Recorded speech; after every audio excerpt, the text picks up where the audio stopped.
অষ্টম শ্রেণীর প্রিয় শিক্ষার্থী এছালদার স্যার ইউটিউব চ্যানেল থেকে তোমাদের সবাইকে স্বাগতম। আজকে তোমাদের নতুন একটু ভিডিও নিয়ে এসেছি পরিবেশ ও বিজ্ঞান অষ্টম শ্রেণী অধ্যায় 1.3 ভৌত পরিবেশ। ভৌত পরিবেশের মধ্যে 1.3 যেটা তাপ আছে সেই তাপ নিয়ে আমি আজকে আলোচনা করব।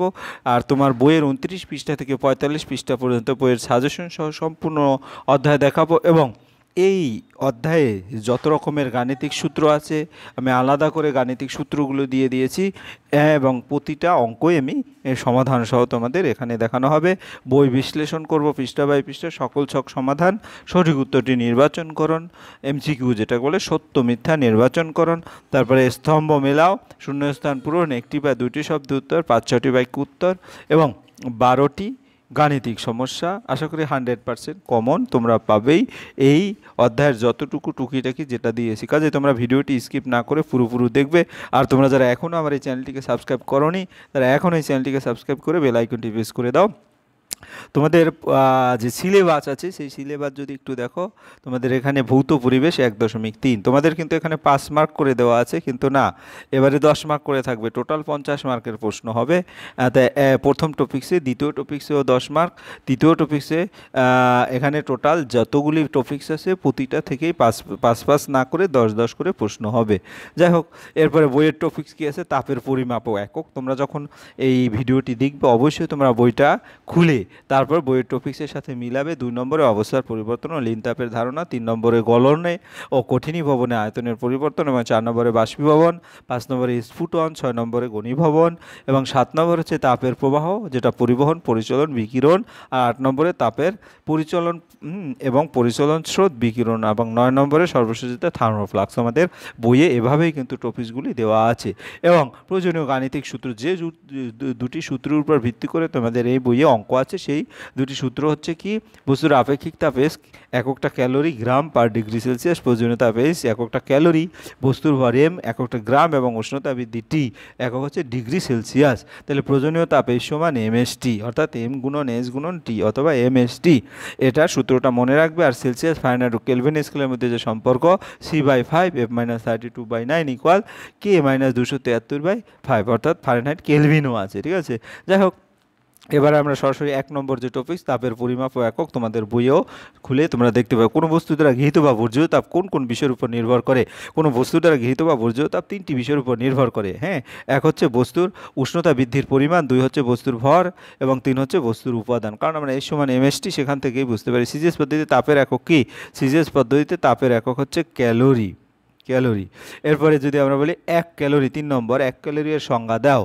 উত্তর যদি বলি 1 গ্রাম বিশুদ্ধ জলের উষ্ণতা 1 ডিগ্রি সেলসিয়াস বৃদ্ধি করতে যে পরিমাণ তাপ লাগে তাকে 1 ক্যালোরি তাপ বলা হয়। তাপের পরিমাপ ও একক এটাও সে একই।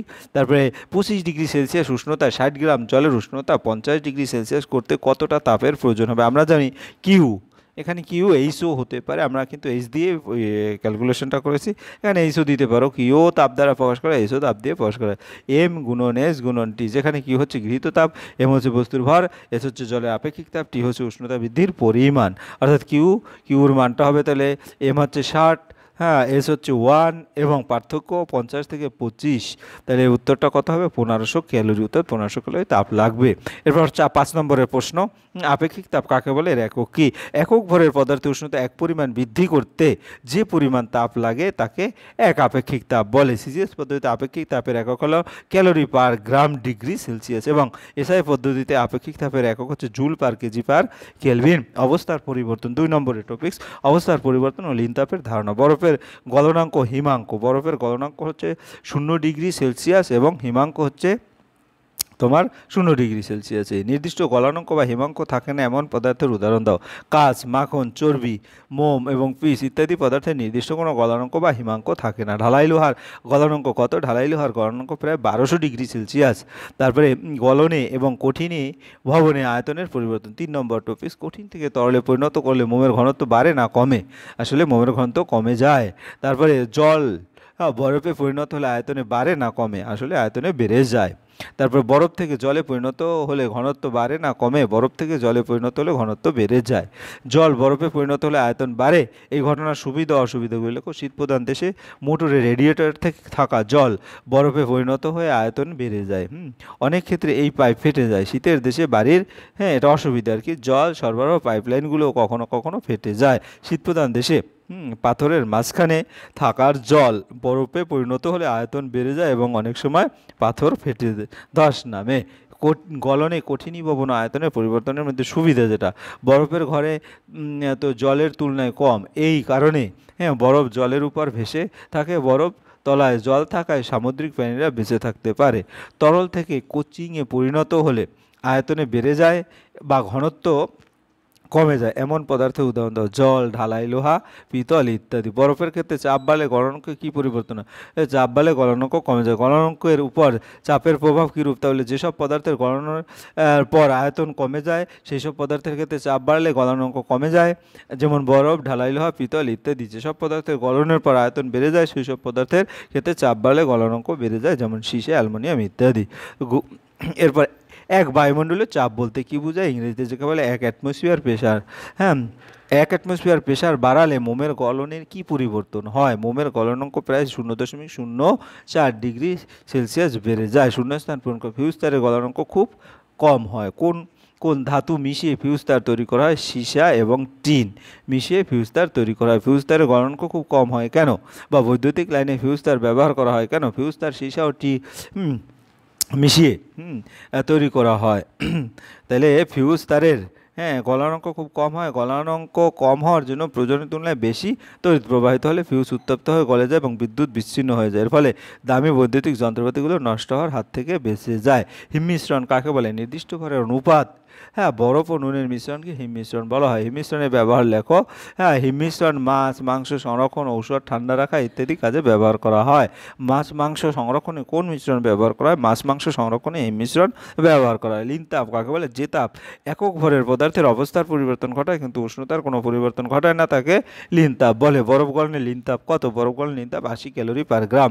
বরফ গলনে লিন তাপ 80 ক্যালোরি পার গ্রাম বলতে কী বোঝায়? এর অর্থ হলো প্রমাণ বায়ুমণ্ডল চাপে 0 ডিগ্রি সেলসিয়াস উষ্ণতায় 1 গ্রাম বরফকে 0 ডিগ্রি উষ্ণতার 1 গ্রাম জলে পরিণত করতে 40 ডিগ্রি ক্যালোরি তাপ প্রয়োগ করতে হবে। এরপর 26 নম্বর, বরফের টুকরার মধ্যে গর্ত করে জল রাখলে ওই জলে জমে বরফ হয় না কেন? 0 ডিগ্রি উষ্ণতার জল থেকে তাপ শোষণ করতে পারবে সেই বস্তু যার উষ্ণতা 0 ডিগ্রি এর কম। বরফের টুকরাকে মধ্যে গর্ত করে যে জল রাখা হলো তার উষ্ণতা প্রথমে ঘরের উষ্ণতার সমান ছিল, অর্থাৎ 0 ডিগ্রি সেলসিয়াসের বেশি। তাই জল তাপ বর্জন এবং বরফ তাপ গ্রহণ করার পরেও দুজনের উষ্ণতা সমান হবে, অর্থাৎ 0 ডিগ্রি সেলসিয়াস। যখন জল আর লিন তাপ বর্জন করতে পারবে না তাই কঠিন বরফ পরিণত হবে না। এবার বাষ্পায়ন কাকে বলে? 27 নম্বর প্রশ্ন। উত্তর, যে কোনো উষ্ণতা কোনো তরলের উপরিতল থেকে ধীরে ধীরে বাষ্পে রূপান্তরিত হওয়ার ঘটনাকে বাষ্পায়ন বলে। তারপরে 24, বর্ষাকালের তুলনায় শীতকালে কাপড় তাড়াতাড়ি শুকায় কেন?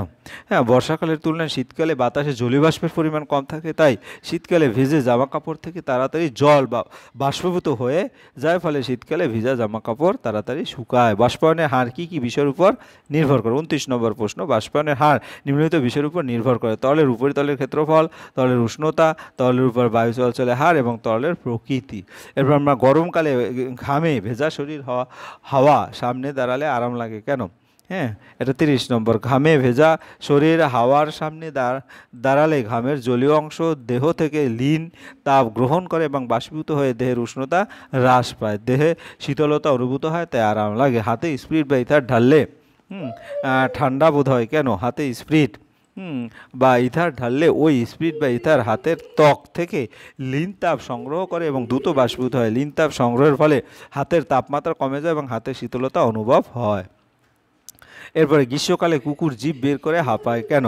গ্রীষ্মকালে 32 নম্বরের প্রশ্ন। গ্রীষ্মকালে কুকুর জিভ বের করে হাঁপালে কুকুরের জিভের উপরের ভেজা জল বাষ্পীভূত হয়। জলে বাষ্পীভূত হওয়ার সময় বাষ্পীভবনের জন্য প্রয়োজনীয় লিনতাপ জিভ থেকে সংগৃহীত হয়। এর ফলে কুকুরের জিভ তথা দেহের তাপমাত্রা কমে যায়। কুকুরের দেহ ঠান্ডা রাখার এটি একটি অন্যতম উপায়। এই কারণে গ্রীষ্মকালে কুকুরের জিভ বের করে হাঁপায়। থার্মোমিটারের কুণ্ডে ভিজে কাপড় জড়িয়ে রাখলে থার্মোমিটারের পাঠ কমে যায় কেন? থার্মোমিটার 33 নম্বর, থার্মোমিটার কাণ্ডে ভিজে জামাকাপড় রাখলে কাপড়ের জল থার্মোমিটার কুণ্ডু থেকে লিন তাপ সংগ্রহ করে বাষ্পীভূত হয়। এর ফলে থার্মোমিটার তাপমাত্রা হ্রাসের ফলে থার্মোমিটার পাঠ কমে যায়। স্ফুটন, স্ফুটন কাকে বলে? একটি নির্দিষ্ট সময় তরলের সমগ্র অংশ থেকে অতি দ্রুত বাষ্পীভবনের প্রক্রিয়াকে স্ফুটন বলে। স্ফুটন কাকে বলে? বিশুদ্ধ জলের স্ফুটন কত? 35। যে নির্দিষ্ট উষ্ণতায় কোনো বিশুদ্ধ তরলের স্ফুটন শুরু হয় এবং যতক্ষণ স্ফুটন চলে ততক্ষণ উষ্ণতা স্থির থাকে, সেই উষ্ণতাকে ওই তরলের স্ফুটনাঙ্ক বলে। বিশুদ্ধ জলের স্ফুটনাঙ্ক 100 ডিগ্রি সেলসিয়াস বা 212 ডিগ্রি ফারেনহাইট। তরলের স্ফুটনাঙ্ক কোন কোন বিষয়ের উপর নির্ভর করে? তরলের স্ফুটনাঙ্ক যে যে বিষয়ের উপর নির্ভর করে তা হলো তরলের প্রকৃতি, তারপরে তরলের দ্রবীভূত পদার্থের উপস্থিতি, তরলের উপরিস্থিত চাপ। এরপরে স্ফুটন, বিশুদ্ধ জলে 37 নম্বর, নুন মেশালে দ্রবণীয় স্ফুটনাঙ্ক জলের স্ফুটনাঙ্কের চেয়ে বাড়ে না কমে? বাড়ে। 38, তরলের উপরিস্থিত চাপ স্ফুটনাঙ্কের উপর কী কী প্রভাব ফেলে? তরলের উপরিস্থিত চাপ বাড়লে স্ফুটনাঙ্ক বৃদ্ধি পায়। রান্নার সময় পাত্রের মুখ ঢাকনা দিয়ে চেপে রান্না করলে খাদ্যবস্তু তাড়াতাড়ি সিদ্ধ হয় কেন? হ্যাঁ, পাত্রের মুখ ঢাকনা দিয়ে চেপে রান্না করলে পাত্রের মধ্যে যত জলীয় বাষ্প উৎপন্ন হয় তা জমতে থাকে এবং ভিতরে চাপ বাড়তে থাকে। এই চাপ পাত্রের মধ্যে জলীয় স্ফুটনাঙ্ক বাড়িয়ে দেয়। অধিক চাপে পাত্রের মধ্যকার জল খোলা হয়, হ্যাঁ, যে উষ্ণতায় ফুটতে তার চেয়ে বেশি উষ্ণতায় ফুটবে, ফলে খাদ্যবস্তু তাড়াতাড়ি সিদ্ধ হবে। প্রেসার কুকার যন্ত্রে এই নীতি অনুযায়ী 100 ডিগ্রি উষ্ণতার থেকে বেশি উষ্ণতায় জল ফোটানো হয়, ফলে খাদ্যদ্রব্য তাড়াতাড়ি সিদ্ধ হয়।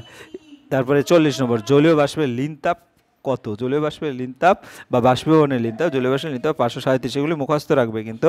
ক্যালোরি পার গ্রাম, স্টিমের লিন তাপ 537 ক্যালোরি। গ্রাম বলতে কি বুঝো? স্টিমের লিন তাপ 537 ক্যালোরি পার গ্রাম বলতে বোঝায় প্রমাণ বায়ুমণ্ডল চাপে 100 ডিগ্রি উষ্ণতায় 1 গ্রাম জলকে একই উষ্ণতায় 1 গ্রাম বাষ্পে রূপান্তরিত করতে 537 ক্যালোরি তাপ প্রয়োগ করতে হবে। ঘনীভবন, ঘনীভবন কাকে বলে? বাষ্প থেকে তরল অবস্থায় রূপান্তরিত হওয়ার ঘটনাকে ঘনীভবন বলে, যেমন জলীয় বাষ্প থেকে জলে পরিণত হওয়া। এরপরে ছোট ছোট প্রশ্নের উত্তর। এসআই পদ্ধতিতে আপেক্ষিক তাপের একক, এসআই পদ্ধতিতে আপেক্ষিক তাপের একক হলো joule per kg per kelvin. তারপরে 1 ডিগ্রি সেলসিয়াস কত degree Fahrenheit? 33.8 degree Fahrenheit. SI পদ্ধতিতে তাপগ্রহিতার একক কত? একক হচ্ছে জুল পার কেলভিন বা joule per degree Celsius. 20 degree তাপমাত্রা 1 গ্রাম বরফ 80 ক্যালোরি তাপ দিলে চূড়ান্ত তাপমাত্রা কত হবে? 1 গ্রাম বরফকে 80 ডিগ্রি ক্যালোরি তাপ দিলে 0 ডিগ্রি তাপমাত্রা 1 গ্রাম জল পাওয়া যায়, অর্থাৎ চূড়ান্ত তাপমাত্রা 0 ডিগ্রি সেলসিয়াস। কোন তরলের আপেক্ষিক তাপ সবচেয়ে বেশি? জলের আপেক্ষিক তাপ সবচেয়ে বেশি। তাপ মাপার স্কেল দুটি কী কী? তাপমাত্রা স্কেল দুটি সেলসিয়াস স্কেল এবং ফারেনহাইট স্কেল। বিশুদ্ধ জলে আপেক্ষিক তাপ কত? সিজিএস এবং এসআই পদ্ধতিতে বিশুদ্ধ জলে আপেক্ষিক তাপ যথাক্রমে 1 ক্যালোরি পার গ্রাম, হ্যাঁ, পার ডিগ্রি সেলসিয়াস এবং 4200 joule per kg per kelvin. কোনো বস্তু দ্বারা গৃহীত তাপের পরিমাণ কত? কোনো বস্তু দ্বারা গৃহীত তাপের পরিমাণ হবে বস্তুর ভর গুণ বস্তুর উপাদানের আপেক্ষিক তাপ এবং উষ্ণতা বৃদ্ধি। তারপরে প্রশ্ন, উষ্ণতা সেলসিয়াস স্কেলের স্থিরাঙ্কগুলি কী কী? উষ্ণতা সেলসিয়াস স্থিরাঙ্ক, নিম্ন স্থিরাঙ্ক হচ্ছে 0 ডিগ্রি এবং ঊর্ধ্ব স্থিরাঙ্ক হচ্ছে 100 ডিগ্রি সেলসিয়াস। ফারেনহাইট স্কেলের স্থিরাঙ্কগুলি কী কী? স্থিরাঙ্কগুলি হচ্ছে ফারেনহাইট স্কেলের নিম্ন স্থিরাঙ্ক 32 ডিগ্রি এবং ঊর্ধ্ব স্থিরাঙ্ক 212 ডিগ্রি। থার্মোমিটার প্রাথমিক অন্তর বলতে কী বোঝায়? থার্মোমিটার ঊর্ধ্ব স্থিরাঙ্ক নিম্ন স্থিরাঙ্কের মাঝের উষ্ণতার ব্যবধানকে প্রাথমিক অন্তর বলে। ফারেনহাইট স্কেলে স্থিরাঙ্কগুলোর প্রাথমিক অন্তর কত? যেমন ফারেনহাইট স্কেলে স্থিরাঙ্ক প্রাথমিক অন্তর হচ্ছে ঊর্ধ্ব স্থিরাঙ্ক মাইনাস নিম্ন স্থিরাঙ্ক 212 মাইনাস 32 180 ডিগ্রি ফারেনহাইট। এসআই পদ্ধতিতে তাপের একক কী? এসআই পদ্ধতিতে তাপের একক জুল। ক্যালোরিমিতি কখন প্রয়োজন হয় না? যে কোনো দুটি বস্তুর মধ্যে, হ্যাঁ, তাপ আদান প্রদানের সময় যদি বস্তু দুটির সঙ্গে পারিপার্শ্বিক তাপ বিনিময় ঘটে অথবা তাপশক্তি রাসায়নিক অন্য কোনো শক্তিতে রূপান্তরিত হয়, তবে সেক্ষেত্রে ক্যালোরিমিতির নীতি প্রয়োজন হয় না। ডাক্তারি থার্মোমিটার উষ্ণতার মাপ সাধারণত কোন স্কেলে থাকে? ডাক্তারি থার্মোমিটার উষ্ণতার মাপের জন্য সাধারণত ফারেনহাইট স্কেলে থাকে, তবে বর্তমানে ডাক্তারি থার্মোমিটার সেলসিয়াস স্কেলেও চালু হয়েছে। 0 ডিগ্রি সেলসিয়াস এবং 0 ডিগ্রি ফারেনহাইটে কোনটি কম? 0 ডিগ্রি সেলসিয়াস ফারেনহাইটের মধ্যে 0 ডিগ্রি ফারেনহাইট কম।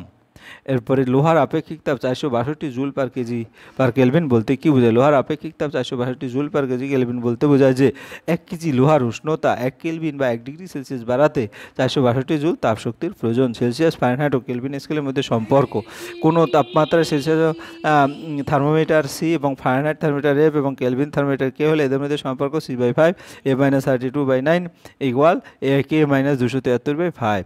1 ক্যালোরি কত জুল? 4.2 জুল। পারদ থার্মোমিটার উষ্ণতা মাপক ধর্মগুলি কী কী? পারদের প্রসারণ। ক্যালোরিমিতিক গাণিতিক রূপটি কী? ক্যালোরিমিতিক গাণিতিক রূপটি হলো কোনো বস্তু দ্বারা গৃহীত বা বস্তুর ভর ইন্টু আপেক্ষিক উষ্ণতা বৃদ্ধি বা হ্রাস, এই সমান MST।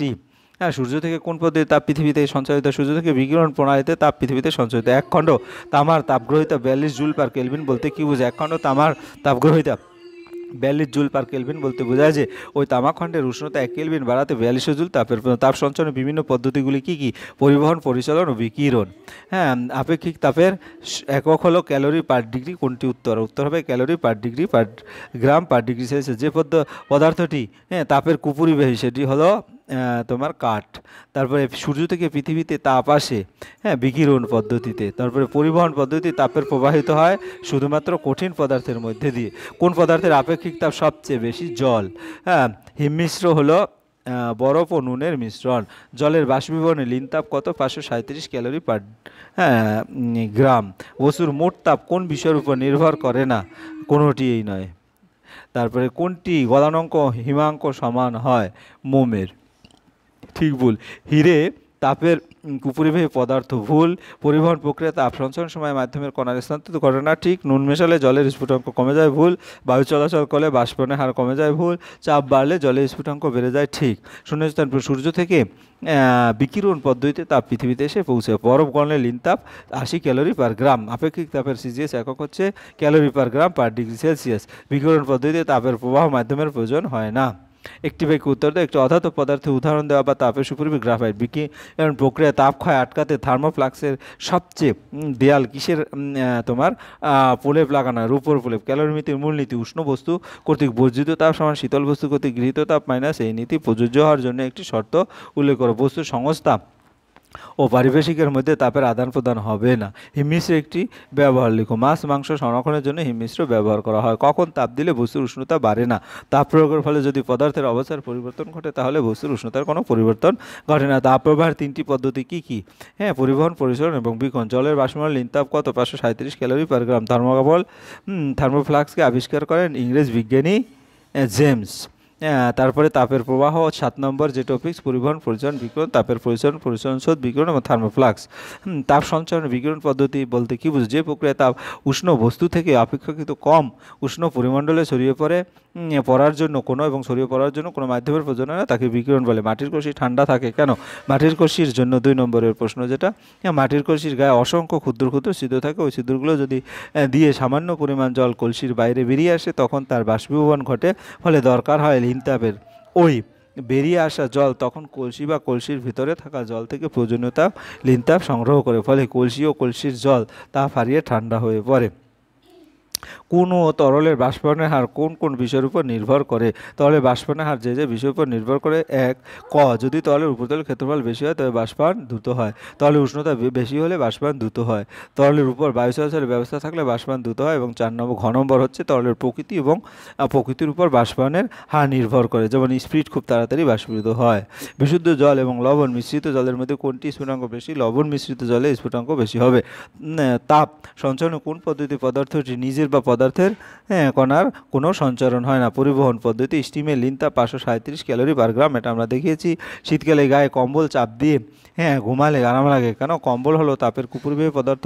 শীতকালে গায়ে কম্বল চাপ দিলে বাইরের ঠান্ডা ভেতরে প্রবেশ করতে পারে না। তাছাড়া কম্বল তাপের কুপরিবাহী পদার্থ হওয়ার জন্য শরীরের তাপ ও কম্বলের আটকে থাকে, তাই শীতকালে গায়ে কম্বল দিয়ে ঘুমালে আরাম লাগে। থার্মোফ্লাক্সের 2 দেওয়ালের মধ্যবর্তী স্থান প্রায় বায়ুশূন্য থাকে কেন? থার্মোফ্লাক্সের 2 দেওয়ালের মাঝখানে প্রায় বায়ুশূন্য থাকায় পরিবহন ও পরিচালন পদ্ধতি পাত্রটি বাইরের তাপ ভিতরে এবং ভিতর তাপ বাইরে যেতে পারে না। শীতকালে পাখিরা কখনো কখনো পালক ফুলিয়ে বসে থাকে কেন? শীতকালে পাখিরা পালক ফুলিয়ে বসে থাকে রৌদ্রের তাপ শরীরের মধ্যে নেয়। পাখির পালক যেহেতু তাপের কুপরিবাহী সেহেতু ওই তাপ অনেকক্ষণ পর্যন্ত শরীরের মধ্যে আটকে থাকে, যার ফলে পাখিদের শীতকালে আরাম বোধ হয়। এই কারণে শীতকালে পাখিরা কখনো কখনো পালক ফুলিয়ে রৌদ্রে বসে থাকে। বর্ষাকালে অপেক্ষা শীতকাল ভিজে জামা কাপড় তাড়াতাড়ি শুকোয় কেন? ওটা আমি বলেছি। রান্নার সময় পাত্রের মুখ ঢাকনা দিয়ে চেপে রাখলে রান্নার সময় খাদ্যবস্তু তাড়াতাড়ি সিদ্ধ হয় কারণ, সেটাও আমি বলেছি। তরলের স্ফুটনাঙ্ক কোন কোন বিষয়ের উপর নির্ভর করে? তরলের প্রকৃতি, তরলের দ্রবীভূত পদার্থের উপর। ক্যালোরি তাপ বলতে কি? 1 গ্রাম বিশুদ্ধ জলের উষ্ণতা 1 ডিগ্রি সেন্টিগ্রেড বাড়াতে যে পরিমাণ তাপ লাগে তাকে আমরা 1 গ্রাম তাপ বলি। এই একক পরিমাপ তাকেই 1 ক্যালোরি বলা হয়। গভীর রাতে শিশির পড়ে কেন? দিনের বেলায় সূর্য তাপে পৃথিবী পৃষ্ঠের কাছাকাছি বস্তুগুলো উত্তপ্ত হয়, ফলে ওই বস্তুগুলো সংলগ্ন বায়ুস্তরে উত্তপ্ত হয়। দিনের বেলায় পৃথিবীতে তাপ ছাড়ে কিন্তু সূর্যাস্তের পর সূর্য থেকে আর তাপ আসে না, অথচ ভূপৃষ্ঠে ভূপৃষ্ঠে তাপ বর্জন করে থাকে, ফলে পৃথিবীর সেই অংশ এখন দিনের চেয়ে ঠান্ডা হতে শুরু করে। তখন ভূপৃষ্ঠ সংলগ্ন বায়ুস্তর ধীরে ধীরে ঠান্ডা হতে থাকে। উষ্ণতা কমতে থাকলে একসময় ভূপৃষ্ঠ সংলগ্ন বায়ু জলীয় বাষ্প দিয়ে সম্পৃক্ত হয়ে পড়ে। উষ্ণতা আরও কমতে থাকলে বায়ু থেকে জলীয় বাষ্প জলকণা হিসেবে আলাদা হয়ে শিশির তৈরি করে। শিশির পড়ার জন্য এই উপযুক্ত অবস্থা তৈরি হতে বেশ কিছু সময় লাগে, তাই সন্ধ্যাবেলায় শিশির পড়ে না, অথচ গভীর রাতে শিশির পড়ে। গরম চা কাপ থেকে প্লেটে ঢাললে তাড়াতাড়ি ঠান্ডা হয় কেন? গরম চা কাপ থেকে প্লেটে ঢাললে তাড়াতাড়ি ঠান্ডা হয় কারণ কাপের উপরিতলে ক্ষেত্রফলের চেয়ে প্লেটের ক্ষেত্রে উপরিতলের ক্ষেত্রফল অনেক বেশি, যার ফলে বাষ্পীভবনের হার বেশি এবং চা সহজেই ঠান্ডা হয়। শীতকালে উলের পোশাক আরামদায়ক কেন? উলের পোশাক তাপের কুপুরিবাহী, তাই ঠান্ডার সময় বাইরের ঠান্ডা উলের পোশাক ভেদ করে ভিতরে প্রবেশ করতে পারে না। তাছাড়া উলের পোশাক যেহেতু তাপের কুপুরিবাহী, তাই শরীরেও তাপ উলের পোশাকের মধ্যে আটকে থাকে, বাইরে বেরিয়ে যেতে পারে না। তার জন্য শীতের সময় উলের পোশাক পরা আরামদায়ক। পরিবহন ও পরিচালন পদ্ধতির মধ্যে দুটি পার্থক্য লেখো। তাপের পরিবহন ও তাপের পরিচালন এই পদ্ধতি তাপ সঞ্চয়ের সময় পদার্থটির নিজের বা পদার্থের গঠনকারী কণার কোনো স্মরণ হয় না। তারপরে এই পদ্ধতিতে তাপ সঞ্চয়ের সময় পদার্থটির নিজের বা পদার্থের গঠনকারী কণার স্মরণ হয়। শুধুমাত্র কঠিন পদার্থের ক্ষেত্রে এই পদ্ধতি তাপের সঞ্চালন হয়। তরল ও গ্যাসীয় উভয় পদার্থের ক্ষেত্রে এই পদ্ধতি তাপের সঞ্চালন হয়। লিন তাপের সংজ্ঞা আমরা আগেই দিয়েছি। তারপরে থার্মোফ্লাক্সের কার্যনীতি। থার্মোফ্লাক্সের পাত্রের কাঁচপাতের কুপুরিবাহী পাত্রটি খোলা মুখের সিপিও তাপের কুপুরিবাহী পাত্রটির কাঁচ দিয়ে তৈরি। অংশটি চারপাশ কুপুরিবাহী পদার্থ দিয়ে ঘেরা, ফলে পরিবহনের সাহায্যে তাপ সঞ্চালনে ব্যাহত হয়। আবার দুই দেয়ালের মাঝখানে প্রায় বায়ুশূন্য থাকায় পরিবহন ও পরিচালন পদ্ধতি পাত্রটির বাইরে তাপ ভেতরে এবং ভিতরে তাপ বাইরে যেতে পারে না। বিকিরণ প্রক্রিয়া বাইরে থেকে তাপ ভেতরে প্রবেশ করার সময় প্রথমে দেয়াল দ্বারা প্রতিফলিত হয়ে ফিরে যায়। ভেতর থেকে বাইরে যাওয়ার সময় দুই দেয়ালের চকচকে পৃষ্ঠের জন্য পাত্রের ভেতরে থাকা তাপ প্রতিফলিত পাত্রের মধ্যেই ফিরে যায়। তাপের বিকিরণ অনেক কম হয়। এখানে তাপের এই আচরণ আলোর প্রতিফলন ধর্মের মতো। এভাবেই তাপ সঞ্চালনের সমস্ত প্রক্রিয়া ব্যাহত হয়, ফলে অনেকক্ষণ ধরে ফ্লাক্সে শীতল বস্তু শীতল এবং উষ্ণ বস্তু উষ্ণ থাকে। এটা হচ্ছে থার্মোফ্লাক্স, যা দেখা গেছে এখানে টোটাল যে গঠনটা কার্যনীতি, এটা তোমরা ভালো করে পড়বে। এখন আমি সরাসরি শীতকালে ভোরের দিকে কুয়াশা দেখা যায়। শীতকালে রাতে বাতাসে প্রায় স্থির থাকে, ভূপৃষ্ঠের কাছাকাছি অনেকখানি জায়গা বায়ু ধীরে ধীরে শীতল হয়ে জলীয় বাষ্প দিয়ে সম্পৃক্ত হয়ে পড়ে। এই প্রশ্নটা কিন্তু আমি ওই জলীয় বাষ্প ঘনীভূত হয়ে বাতাসে ভাসমান ধূলিকণার উপর জলকণা রূপে জমা হয়ে ভাসতে থাকে। এই কারণে শীতকালে ভোরের দিকে কুয়াশা দেখা যায়। এরপর প্রয়োজনীয় গাণিতিক সূত্রের যে সূত্রগুলি, এটা আমি সূত্রগুলি ডিটেলস দেখিয়েছি। এবার প্রয়োজনীয় সূত্র এখানেও আমি বলছি কিউ দ্বারাও প্রকাশ করা হয় তাপটা, কিউ এমএসটি টু মাইনাস এখানে আলাদা করে দেওয়া আছে। কিউ সমান এমএল, পদার্থের অবস্থার পরিবর্তনে তাপ নিষ্কাশন। যেমন 10 গ্রাম ভরে 1 খণ্ড সীসার উষ্ণতা 50 ডিগ্রি বৃদ্ধি করতে কত তাপ প্রয়োজন? সীসার আপেক্ষিক তাপ এস সমান এমএসটি যে সূত্রটা আছে, এখানে গৃহীত তাপ এ কিউ সমান এম, এমটা এটা, এসটা এটা, টিটা এটা। তাহলে 15 ক্যালোরি। তারপরে 100 গ্রাম বিশুদ্ধ জলের উষ্ণতা 30 ডিগ্রি থেকে স্ফুটনাঙ্কে নিয়ে যেতে কত তাপ প্রয়োজন? জল কর্তৃক গৃহীত তাপ, জলের ভর ইন্টু ভর, আপেক্ষিক তাপ, উষ্ণতা বৃদ্ধি। এখানে জলের ভর 100 গ্রাম, জলের আপেক্ষিক তাপ এটা মুখস্থ 1 ক্যালোরি পার গ্রাম পার ডিগ্রি সেলসিয়াস। উষ্ণতা বৃদ্ধি 100 থেকে 30 অর্থাৎ 70 ডিগ্রি। জল কর্তৃক গৃহীত তাপ হবে তাহলে এমএসটি, অর্থাৎ এটা এম, এটা এস, এটা টি, মানটা বসালে 7000 ক্যালোরি। 50 গ্রাম সীসার উষ্ণতা 100 ডিগ্রি থেকে কমে 60 ডিগ্রি পরিমাণ। এখানেও কিন্তু সূত্রটা কি? সীসা কর্তৃক বুঝে তাপ কিউ সমান এমএসটি। এখন এমটার মান বসাবা, এসটার মান বসাবা, টি হচ্ছে পার্থক্য, সে পার্থক্য বললে 60 ক্যালোরি হবে।